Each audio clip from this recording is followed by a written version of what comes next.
salam Nusantara dari Sabang sampai Merauke, dari Miangas sampai Pulau Rote. Mantaplah iman kita, mantaplah pengharapan kita, mantaplah iman kita. Dan jangan katakan bahwa Yesus bukan Tuhan, jangan katakan pula bahwa Yesus bukan juru selamat. Dia adalah Tuhan, dia adalah juru selamat. Kalau engkau percaya, engkau akan diselamatkan. Engkau tidak percaya, engkau akan dihukum. Yohanes 3 ayat 3-6, Yohanes 14 ayat yang ke-6. Yesus berkata, akulah jalan dan kebenaran dan hidup. Tidak seorang sampai kepada Allah kalau tidak melalui aku. Petrus mengatakan dalam Kisah Rasul 4 ayat yang ke-12, dan keselamatan tidak ada dalam siapapun juga selain dalam Dia, Yesus Kristus. Karena di bawah kolong langit tidak ada nama lain yang diberikan kepada manusia yang olehnya kita diselamatkan. Mantap. Dan ingat, Yohanes 3 ayat 16 ini ayat yang sangat spesial bagi saya. Karena begitu besar kasih Allah akan dunia ini, sehingga Ia mengaruniakan anaknya yang tunggal, supaya setiap orang yang percaya kepadanya, saya dan saudara percaya kepadanya, tidak binasa, melainkan beroleh hidup yang kekal. Haleluya. Dengan hati percaya engkau dibenarkan, dengan mulut mengaku engkau diselamatkan. Roma 10 ayat 9 dan 10. Kiranya Tuhan Yesus memberkati kita. Haleluya. Dan sebelumnya kita berdoa, biarlah kami memiliki hal-hal ini dalam hidup kami Tuhan, di dalam nama Yesus. Haleluya. Amin. Saya akan membacakan dalam 2 Petrus 1 ayat yang ke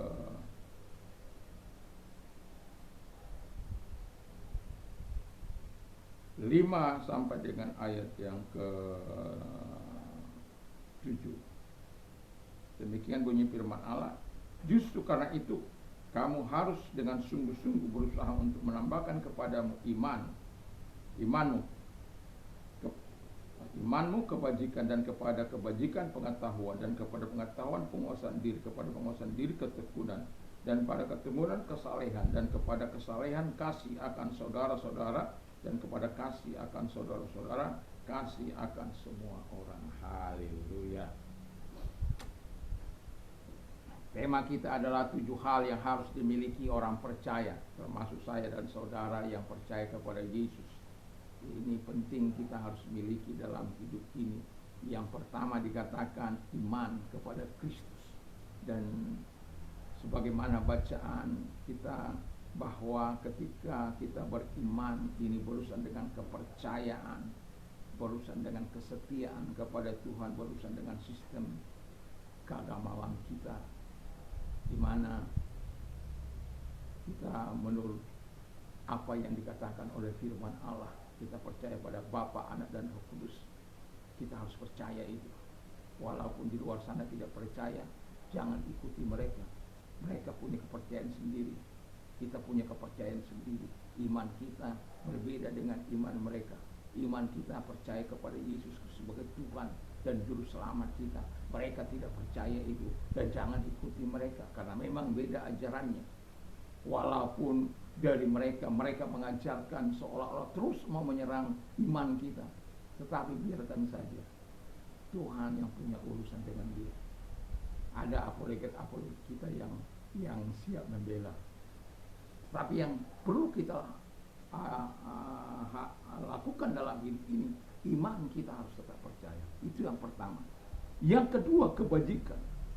Kalau kita bicara soal benevolence atau virtue, maka kita tidak bisa terlepas dari namanya love, dari namanya kasih sayang, dari namanya kehendak baik, dari namanya kebaikan. Dan Alkitab mengatakan di dalam Roma 12 ayat yang ke-9, let love be without hypocrisy, abhor what is evil, lalu cling to what is good. Hendaklah kasihmu jangan berpura-pura. Jauhi apa yang jahat, lakukan apa yang baik. Itu yang Tuhan perintahkan kepada kita. Jadi tidak boleh pura-pura dalam hidup. Tapi kita mencintai, kita mengasihi, kita melakukan kebajikan benevolence itu karena kita memang harus memiliki ini dalam hidup kita, karena itu ada dalam Kristus Yesus. Yang ketiga kata firman Allah yang harus kita miliki, karena ini 7 jadi saya harus cepat-cepat. Yang ketiga kata firman Allah apa yang harus kita miliki? Pengetahuan. Ya, pengetahuan itu kalau boleh saya katakan bahwa sejumlah dari apa yang kita ketahui, baik tentang pengetahuan umum maupun tentang pengetahuan tentang firman Allah. Kalau dalam dunia pendidikan itu UNESCO mengeluarkan di tahun 80 apa ya, learning to know, jadi belajar untuk mengetahui, dari tidak tahu menjadi tahu. Learning to do, jadi kalau sudah tahu dilakukan, diterapkan. Demikian firman Allah kita terapkan. Learning to be, ini kita harus mengeluarkan karakter yang dari Tuhan itu. 7 ini harus ada, walaupun ada buah-buah roh yang Tuhan telah berikan kepada kita. Tapi ini harus kita miliki sebagai orang yang percaya. 7 hal ini yang akan saya sebut. Dan juga dikatakan oleh firman Allah, kalau ini kita miliki, kita menjadi berhasil, giat dalam pekerjaan Tuhan. Jadi learning to be, kita harus menerapkan prinsip-prinsip ini dalam, bukan hanya untuk orang lain, tapi menjadi karakter kita, menjadi gaya hidup kita. Baru dikatakan learning to live together. Jadi bisa hidup bersama, saling menghormati, saling menghargai, tidak mengkopar-kafirkan orang lain, tidak menganggap saya lebih hebat dari, sekalipun menurut agama saya, menurut Kristen, menurut iman saya kepada Yesus, saya yang paling hebat, saya yang paling sempurna. Orang lain juga demikian, agama orang lain juga demikian. Ya sudah, kalau sudah sama-sama yang paling baik, ya gak usah kopar-kafirkan orang lain. Karena kalau kamu kopar-kafirkan orang lain juga akan mengkopar-kafirkan engkau. Kalau engkau hina orang lain, engkau akan dihina. Karena firman Allah katakan, whatever you want men to do to you, do also to them. Apa saja yang ingin orang lain lakukan kepadamu, lakukan juga kepada mereka demikian. Jadi kalau engkau dikasih mereka. Kalau engkau diolok, olok mereka, pasti engkau diolok.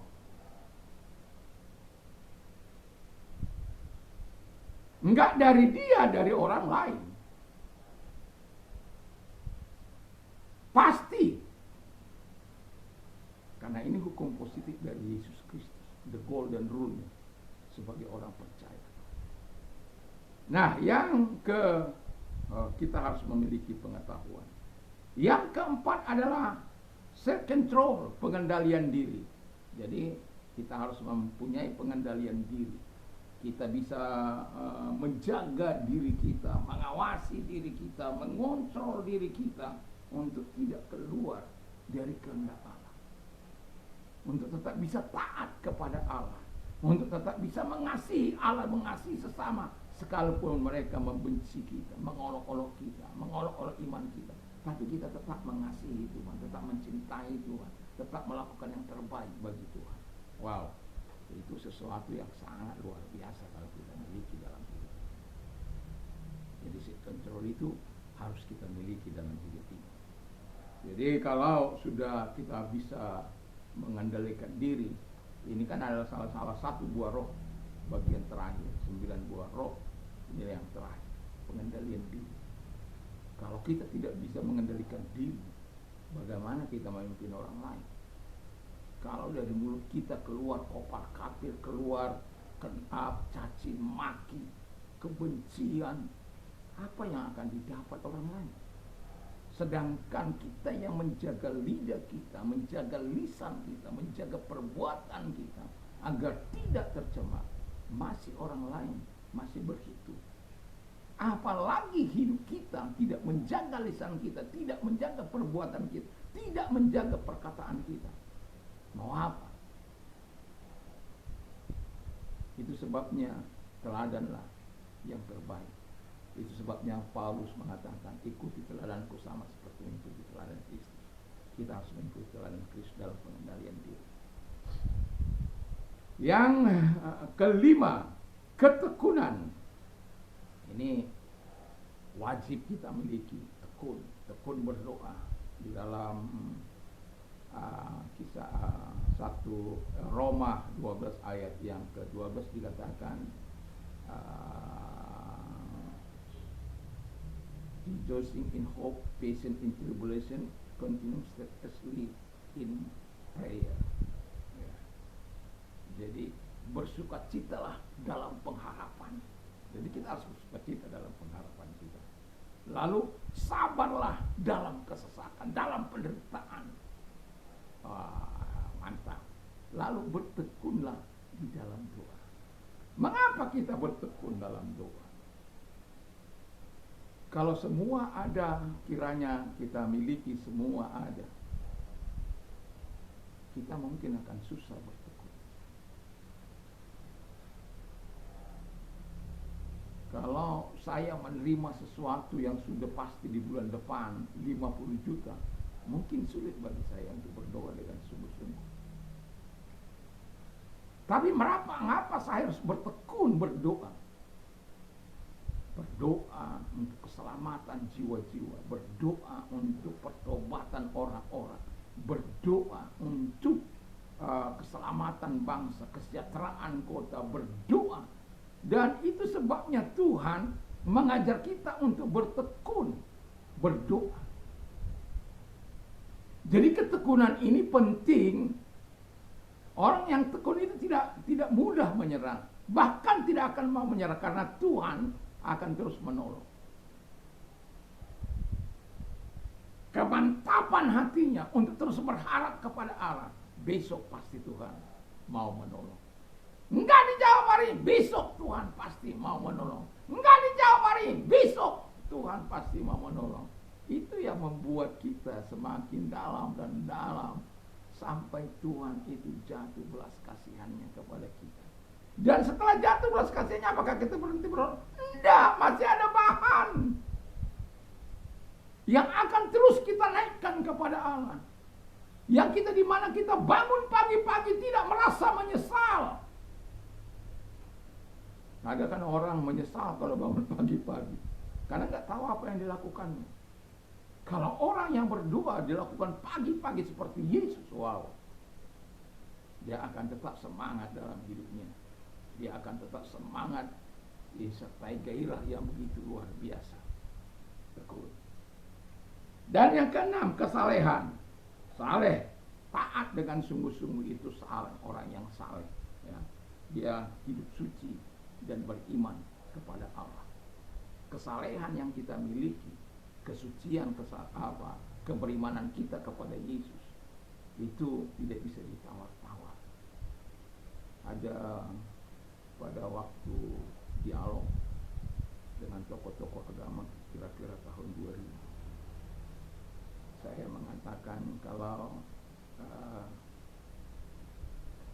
iman kita alternatif, maka kita akan mencari yang lain. Tapi kalau iman kita mantap, maka apapun diiming-imingi kepada kita, kita tidak akan pernah berpindah agama. Karena apa? Iman kita sudah mantap. Tapi kalau kita alternatif, kita akan mencari yang absolut dalam hidup kita. Dan supaya bagaimana nilai iman kita absolut di hadapan Tuhan, di hadapan sesama, ya kita belajar tentang firman Allah dan hidup dalam kesalehan, hidup dalam apa yang diperintahkan oleh Tuhan. Percayalah, kita akan memiliki iman yang absolut. Tidak karena Indomie, tidak karena pakaian bekas, tidak karena pemberian-pemberian kita berubah iman kita. Saya terang saja, orang sudah menawarkan bagi saya tempat saya ini direnovasi dari sampai lantai 3, asal saya pindah organisasi.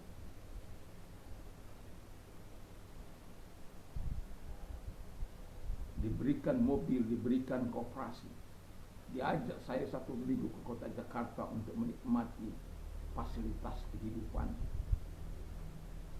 Dan pada akhirnya dia tanya saya berkata, sudahlah Aman, kalau mau Aman menolong saya, tolonglah. Tapi kalau pindah saya tidak akan pindah. Ya nggak bisa gitulah. Ya. Memang ya sudahlah. Yang mau saya katakan kepada kita, iman kita itu harus teguh. Hidup suci, hidup beriman kepada Yesus, nggak tergantikan dengan apapun. Lalu yang terakhir kata firman Allah, kasih. Kasih kepada Tuhan, kasih kepada sesama diri, orang-orang percaya, kasih kepada semua orang. Jadi jangan lupa kasih kepada Tuhan, kasih kepada orang percaya terlebih, lalu kasih kepada semua orang. Jangan balik-balik itu. Makanya firman Allah katakan terutama kepada teman seiman. Tapi kita sudah diajar oleh dalam 2 Petrus ini jelas kepada Tuhan, kepada sesama kita, maksud saya orang-orang yang seiman, lalu kepada semua orang, siapapun itu. Itu sebabnya kita perlu berdoa bagi mereka. Kiranya Tuhan Yesus memberkati kita, dan dalam nama Tuhan Yesus 7 hal ini harus kita miliki: iman, kebajikan, pengetahuan, dan pengendalian diri, ketekunan, kesalehan, kasih harus ada dalam hidup kita. Dan nanti besok itu akan kita dengar mengapa kita harus memilikinya. Mari kita tunduk kepada dan kita berdoa. Terima kasih Bapa di surga, kiranya Tuhan menolong kami untuk terus memiliki ketujuh hal ini dalam hidup kami, dalam nama Yesus. Dan bagi engkau yang sakit apapun sakit penyakitmu, arahkan tanganmu kepada Tuhan, tolong kamu didoakan, dan percayalah pada Tuhan. Tuhan mampu datang kepada menyembuhkan engkau. Dalam nama Yesus, dia tangan-tangan yang diangkat kepadamu, aku perintahkan segala sakit penyakit yang mereka miliki dalam nama keluar dari tubuh mereka, dari hidup mereka, dalam nama Yesus, dan oleh bilu-bilu mereka sendiri. Dan terima kasih Tuhan. Dan bagi engkau yang mengalami penderitaan, masalah, kesulitan, apapun itu, kalau engkau membutuhkan doa, angkat kedua belah tangan, mari kita berdoa. Tuhan, lihat tangan-tangan yang diangkat kepadamu. Tuhan, tolong mereka satu demi satu, supaya mereka juga mendapatkan kebaikan, kemurahan Tuhan, pertolongan Tuhan dalam hidup mereka, di dalam nama Yesus Kristus. Terima kasih buat pertolonganmu, terima kasih buat kebaikanmu. Allahku akan mencukup segala kebutuhan, mengenai kekayaan dan kemuliaan dalam Kristus Yesus, dalam nama Yesus. Haleluya, amin. Kiranya Tuhan Yesus memberkati kita di malam ini. Dan jangan lupa kalau kita mau istirahat, bacalah firman Allah, berdoalah dan memperkatakan firman Allah. Saya memperkatakan sebelum saya tidur, walaupun sudah berdoa dengan keluarga, saya selalu akan memperkatakan itu sebelum tidur saya. Tuhan Yesus memberkati. Mantap, mantap.